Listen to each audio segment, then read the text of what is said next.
सगळ्या कुठच्याही शुभ कार्याला जेव्हा आपण सुरुवात करतो त्या शुभ कार्याची सुरुवात आपण कशाने करतो? गणेश वंदनेनं. अर्थात आजच्याही या सोहळ्याची आजच्याही कार्यक्रमाची सुरुवात आपण गणपती बाप्पाच्या स्तवनानं करतोय. सो सगळ्यांनी माझ्या मागणं कोरस द्यायचंय. फक्त तुम्हाला एवढंच बोलायचंय, बाप्पा मोरया रे बाप्पा मोरया रे चरणी ठेवी तू माता. आणि काय करायचंय, स्टेप बाय स्टेप टाळ्यांची साथ असली पाहिजे आणि सूर असला पाहिजे. बाप्पा मोरया रे बाप्पा मोरया रे चरणी ठेवी तू माता. ओके, चलो 1 2 3 स्टार्ट. म्युझिक. गणपती बाप्पा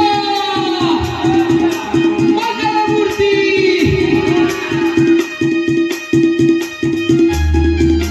काय ते बसे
साली आपल्या भारत देशामध्ये दुष्काळ पडला होता. आपल्या भारतीयावरती उपासमारीची वेळ आली होती. खायला अन्न मिळत नव्हतं. मग अशा वेळी ती उपासमारी टाळण्यासाठी आपल्या भारत सरकारने परदेशातून म्हणजेच अमेरिकेतून लाल रंगाचा गहू आयात केला भारतीयांना खाण्यासाठी. बऱ्याच जणांना माहित नसेल, फक्त आपण गाणं ऐकतोय. जो लाल रंगाचा गहू अमेरिकेमध्ये गुरांना खायला दिला जायचा, तो गहू त्या उपासमारीच्या काळामध्ये आपल्या भारतीयांनी खाल्ला आणि ती उपासमारी टाळली. आणि ते दिवस होते गणेश चतुर्थीचे. आपण लाडक्या गणपती बाप्पाला कशाचा नैवेद्य दाखवतो? लाल गव्हाचे असतात की तांदळाचे असतात? तांदळाच्या मोदकांचा आपण नैवेद्य दाखवतो.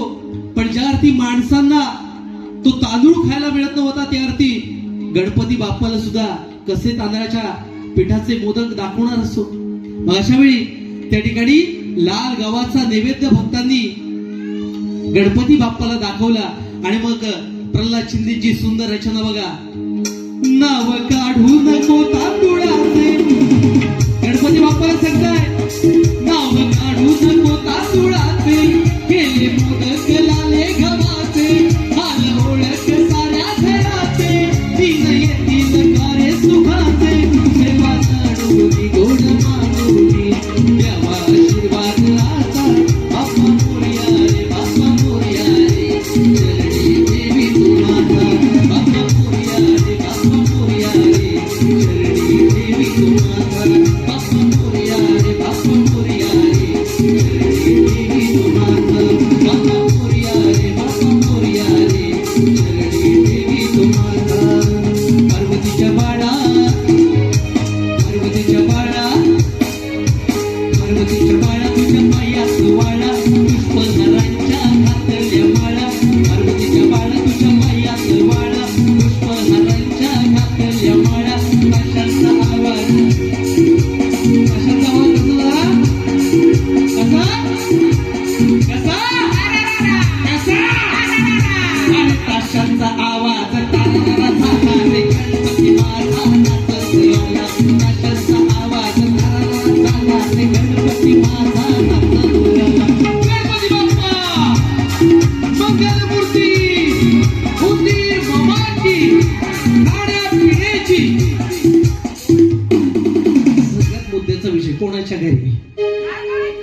नारकरांच्या घरी.